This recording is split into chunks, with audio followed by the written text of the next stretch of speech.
नमस्कार, मैं विवेकानंद और आप देख रहे हैं न्यूज़ फॉर नेशन। आज फिर से 3 बड़ी खबरों को लेकर के हम हाजिर हैं। तीनों के बारे में हम विस्तार से बताएंगे कि आज बिहार की राजनीति में क्या कुछ दिन भर में हुआ है। तो सबसे पहले खबर बिहार के मुख्यमंत्री से जुड़ी हुई है। मुख्यमंत्री नीतीश कुमार आज मैदान में उतर गए हैं। जेडीयू के 2 नेताओं के बीच जो जंग जारी थी, उसके बाद आज मुख्यमंत्री नीतीश कुमार ने हस्तक्षेप किया। इसके बाद अब संभावना है कि दोनों नेताओं के बीच युद्ध विराम की स्थिति हो सकती है। दूसरी जो बड़ी खबर है, नेता प्रतिपक्ष तेजस्वी यादव ने एक बार फिर से नीतीश सरकार पर कई गंभीर सवाल खड़े किए हैं। विशेष राज्य के दर्जे और जातीय जनगणना को लेकर एक बार फिर से सीएम नीतीश को घेरा है। और तीसरी जो बड़ी खबर है कि प्रशांत किशोर एक बार फिर से नीतीश कुमार के नज़दीक होते हुए दिख रहे हैं। आज दिल्ली में पीके ने बिहार के मुख्यमंत्री से मुलाकात की है। इसके बाद चर्चाओं का बाजार गर्म है। तो सबसे पहले बिहार जेडीयू के भीतर की जो राजनीति है, जिस तरीके से जेडीयू में 2 नेताओं के बीच युद्ध की स्थिति है, उस पर हम चर्चा करेंगे। आपको विस्तार से बताएंगे कि आखिर जेडीयू में क्या कुछ चल रहा है, आने वाले दिनों में क्या स्थिति रहने वाली है। तो 2 दिनों से बिहार के मुख्यमंत्री नीतीश कुमार, जो जेडीयू के सर्वा नेता हैं, वे दिल्ली में थे। आज उन्होंने बाजाप्ता जेडीयू के बीच जो घमासान है, जेडीयू के अंदर 2 नेताओं के बीच जो युद्ध की स्थिति है, उस पर उन्होंने विराम लगाते हुए कहा कि ऐसी कोई बात नहीं है। उन्होंने कहा कि कई तरह के भ्रम फैलाए जा रहे हैं कि आरसीपी सिंह और हमारे राष्ट्रीय अध्यक्ष ललन सिंह के बीच में कोई विवाद है, कोई मतभेद है। लेकिन मुख्यमंत्री ने कहा कि ऐसी कोई बात नहीं है। दोनों जो दल के जो दोनों बड़े नेता हैं, वे उनमें कोई मतभेद, कहीं कोई गिला शिकवा नहीं है। पार्टी हमारी पूरी एकजुट है, पार्टी में सब कुछ ठीक है, ऐसा मुख्यमंत्री नीतीश कुमार ने कहा। साथ ही यह भी कह दिया कि जहां तक अभियान की बात है, यानी कि सदस्यता अभियान की बात है, तो सदस्यता अभियान का अभी समय नहीं हुआ है। सदस्यता अभियान का जब समय आएगा तब राष्ट्रीय अध्यक्ष ललन सिंह उसका ऐलान करेंगे, क्योंकि राष्ट्रीय अध्यक्ष के तौर पर वही काम कर रहे हैं। तो आज मुख्यमंत्री नीतीश कुमार ने युद्ध विराम को लेकर के बड़ी पहल की है। जिस तरीके से हाल के दिनों में आरसीपी सिंह और ललन सिंह के बीच जो लड़ाई छिड़ी हुई थी, जो शीत युद्ध जारी था, उस पर कहीं ना कहीं लगाम लगाने की, उस पर विराम लगाने की कोशिश मुख्यमंत्री की तरफ से की गई है। बिहार के मुख्यमंत्री ने कहा कि हमारी पार्टी में सब कुछ ठीक है। ऐसा मत समझिए कि हमारे यहाँ कुछ है। कुछ लोग गलतफहमी पाले हुए हैं। बहुत लोग बहुत तरह की बात करते हैं, लेकिन कोई अलग नहीं है, सब एकजुट हैं। उन्होंने कहा कि मेंबरशिप का अभियान जो है समय से चलेगा। वैसे कोई भी व्यक्ति कभी भी सदस्यता ग्रहण कर सकता है, लेकिन मेंबरशिप 3 सालों पर ही चलता है और वो समय से चलेगा। हमारे राष्ट्रीय अध्यक्ष ललन सिंह इसकी घोषणा करेंगे। कुछ लोग भ्रम पाले हुए हैं कि ललन सिंह और आरसीपी सिंह में कोई विवाद है, जबकि ऐसा कुछ नहीं है। यह मुख्यमंत्री नीतीश कुमार के शब्द थे। मुख्यमंत्री नीतीश कुमार ने इन्हीं शब्दों के माध्यम से युद्ध विराम की कोशिश की है। हम आपको बताएं कि जेडीयू कोटे से मोदी कैबिनेट में मंत्री आरसीपी सिंह 11 फरवरी को पटना में थे। पटना में उन्होंने हजारों कार्यकर्ताओं को, पूरे बिहार से भोज के बहाने हजारों कार्यकर्ताओं को और अपने समर्थकों को अपने आवास पर बुलाया था। उसी कार्यक्रम में बाजाप्ता मीडिया के सामने उन्होंने ऐलान किया था कि हम 1 मार्च से, जिस दिन मुख्यमंत्री नीतीश कुमार का जन्मदिन है, उसी 1 मार्च से हम पूरे बिहार में साल भर तक अभियान चलाएंगे, लोगों के घर घर तक जाएंगे, पंचायत गांव तक जाएंगे और जाकर के नीतीश कुमार के जो विकास के काम है उसको बताएंगे। साथ ही प्रधानमंत्री मोदी ने देश भर में या आप बिहार के लिए जो काम किए हैं उसको भी हम गिनाने की कोशिश करेंगे। ऐसे में हमारी पार्टी मजबूत होगी, जेडीयू को और मजबूत करना है। इस बार पिछली दफे 2 लाख नए सदस्यों को हमने जोड़ा। इस बार हमारा लक्ष्य है कि 4 लाख सदस्यों को हम पार्टी से जोड़ें। आरसीपी सिंह के इस बयान के बाद दूसरा गुट, जो राष्ट्रीय अध्यक्ष का गुट था, खुद ललन सिंह ने मोर्चा संभाला और अगले दिन यानी कि 12 फरवरी को ललन सिंह ने ऐलान किया कि वो क्या अभियान चला रहे हैं उसके बारे में कोई जानकारी नहीं है। यानी कि राष्ट्रीय अध्यक्ष के तौर पर ललन सिंह ने साफ कर दिया कि आरसीपी सिंह ने जिस अभियान की बात की है, उस अभियान के बारे में पार्टी के स्तर पर कोई चर्चा नहीं है, पार्टी के स्तर पर कोई जानकारी नहीं है। यानी कि ललन सिंह ने आरसीपी सिंह के उस अभियान को हवा निकालने की कोशिश जरूर की। आज आज मुख्यमंत्री नीतीश कुमार ने भी ललन सिंह की उस बात पर सहमति जताई और कहा कि सदस्यता अभियान की अभी कहीं कोई बात नहीं है, चूंकि 3 सालों पर सदस्यता अभियान की शुरुआत की जाती है। राष्ट्रीय अध्यक्ष, जो भी राष्ट्रीय अध्यक्ष होते हैं, उनकी अनुमति से ही सदस्यता अभियान की शुरुआत की जाती है। और सिर्फ बिहार में नहीं, बल्कि जहाँ भी सभी प्रदेशों में जहाँ हमारा संगठन है वहाँ पर सदस्यता अभियान चलाया जाता है। राष्ट्रीय अध्यक्ष के तौर पर ललन सिंह इसका ऐलान करेंगे, अभी समय नहीं हुआ है। तो मुख्यमंत्री ने यह स्पष्ट कर दिया कि आरसीपीसी जो 1 तारीख से अभियान चलाने की बात कर रहे थे, लोगों को जोड़ने की, पार्टी से जोड़ने की जो उनकी पहल थी, कहीं ना कहीं उसमें उसकी हवा निकलती हुई दिख रही है। आज मुख्यमंत्री ने इस पर मुहर लगा दी कि ललन सिंह ही आधिकारिक तौर पर सदस्यता अभियान की शुरुआत करेंगे।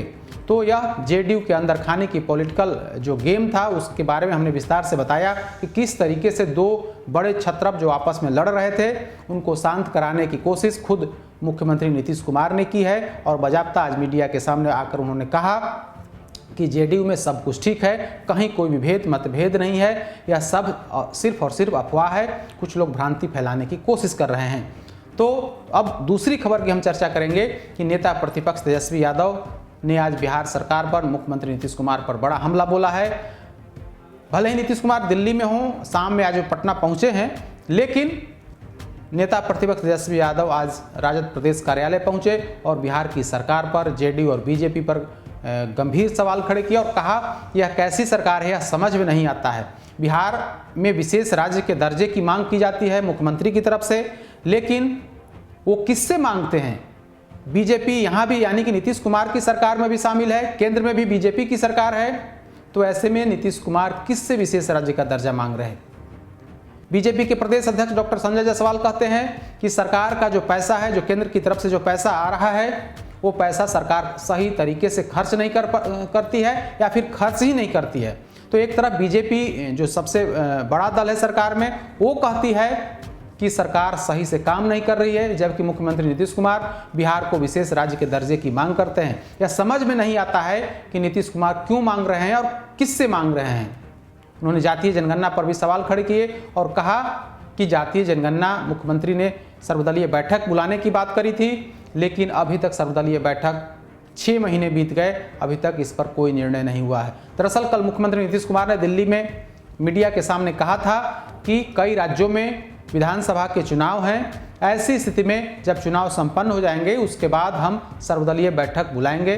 कल दिल्ली में उन्होंने ये बातें कही। इसके बाद तेजस्वी यादव ने इस पर भी उन पर सवाल खड़े किए। इसके अलावा स्वास्थ्य, शिक्षा और कानून व्यवस्था को लेकर के भी तेजस्वी ने गंभीर सवाल खड़े किए हैं और बाकायदा वीडियो के माध्यम से दिखाने की कोशिश की कि देखिए बिहार के अस्पतालों कि क्या स्थिति है। जिस अस्पताल पर करोड़ों रुपए हर साल खर्च किए जाते हों, वहाँ कुत्ता चल रहा है, बेड पर कुत्ता सोया हुआ है। कानून व्यवस्था, जहानाबाद का एक वीडियो दिखा करके कि किस तरीके से वहाँ गरीबों के साथ पुलिसिया जुल्म ढाया जा रहा है, उसके बारे में उन्होंने एक बार फिर से नीतीश सरकार को कटघरे में खड़ा किया। शिक्षा पर भी उन्होंने कई सवाल खड़े किए और कहा कि बिहार की शिक्षा व्यवस्था इस राज्य में, यानी कि 15 सालों के या 16 सालों के नीतीश राज में पूरी व्यवस्था बेपटरी हो गई है। तो उन्होंने 3 बिंदु पर सरकार की खिंचाई की, नीतीश सरकार को कटघरे में खड़ा किया है। और तीसरी जो बड़ी खबर है, हम प्रशांत किशोर के बारे में आज फिर से चर्चा करेंगे। दरअसल प्रशांत किशोर आज फिर से उस समय चर्चा में आ गए जब यह खबर आई कि पीके बिहार के मुख्यमंत्री नीतीश कुमार से मुलाकात किए हैं।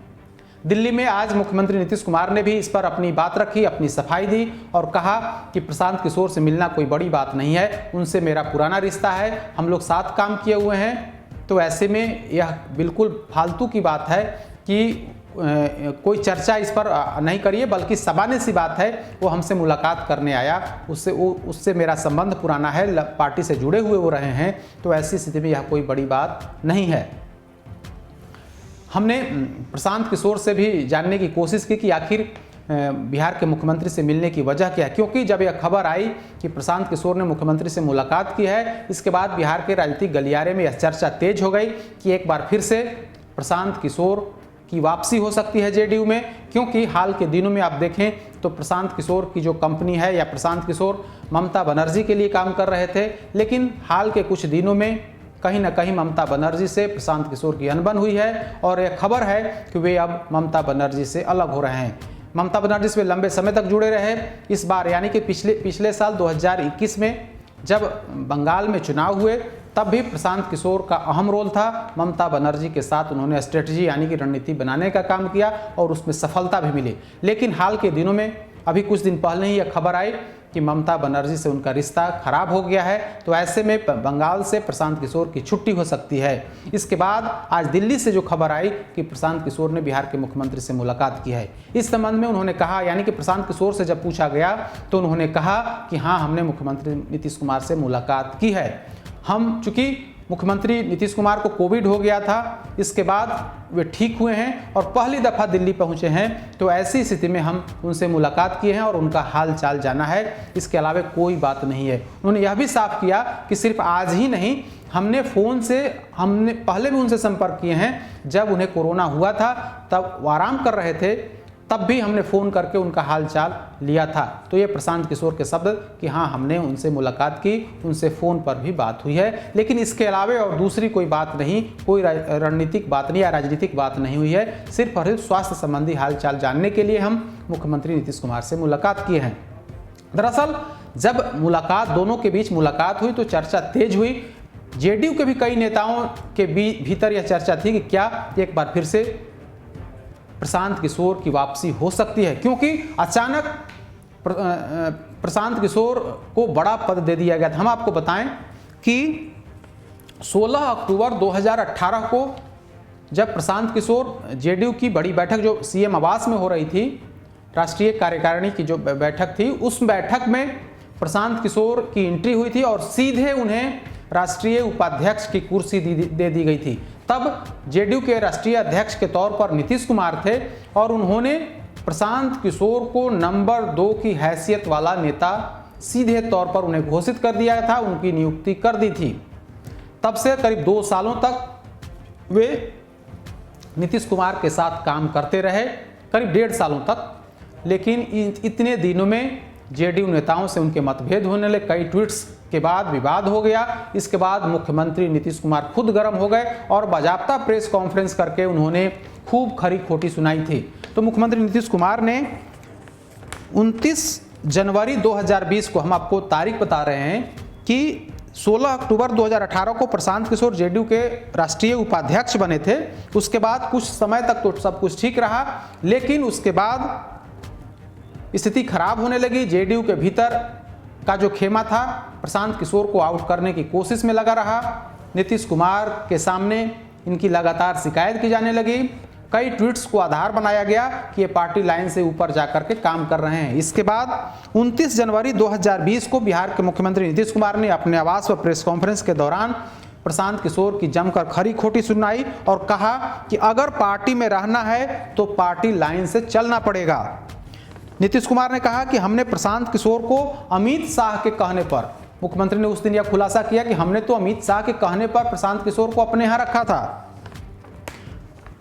प्रशांत किशोर पॉलिटिकल स्ट्रेटेजिस्ट हैं, उन्हें कहीं और जाने का मन होगा, उन्हें जहां जाना है जाए, कोई रोका नहीं है। उन्होंने कहा कि पार्टी में रहना है तो ठीक से रहें, वरना उनको जहां जाना है जाए। यानी कि सीधे तौर पर नीतीश कुमार ने स्पष्ट कर दिया था कि अब आपकी यहां पर जरूरत नहीं है, आपको जहां जाना है आप जाइए, क्योंकि आपकी लगातार आप पार्टी लाइन से ऊपर उठ करके काम कर रहे हैं, पार्टी लाइन से अलग रुख आपका है, क्योंकि आपके कई ट्वीट्स ने विवाद को जन्म दिया है, लगातार शिकायत मिल रही है। ऐसी स्थिति में अगर आप काम करना चाहते हैं तो लाइन यानी कि जो सीमा रेखा है उस सीमा रेखा को पार नहीं करना होगा। मुख्यमंत्री के इस तल्ख तेवर के बाद प्रशांत किशोर की छुट्टी हो गई थी। प्रशांत किशोर ने भी मुख्यमंत्री पर कई गंभीर सवाल खड़े किए थे और इनके विकास मॉडल को कटघरे में खड़ा किया था और कहा था कि निश्चित तौर पर इनका विकास मॉडल जो है वो कारगर नहीं है। यानी कि मुख्यमंत्री को पर भी उन्होंने कई गंभीर सवाल खड़े किए थे। हम आपको बताएं कि 2014 में इन्होंने प्रधानमंत्री तब के जो गुजरात के मुख्यमंत्री और जो बीजेपी के जो पीएम फेस थे नरेंद्र मोदी के लिए उन्होंने काम किया था।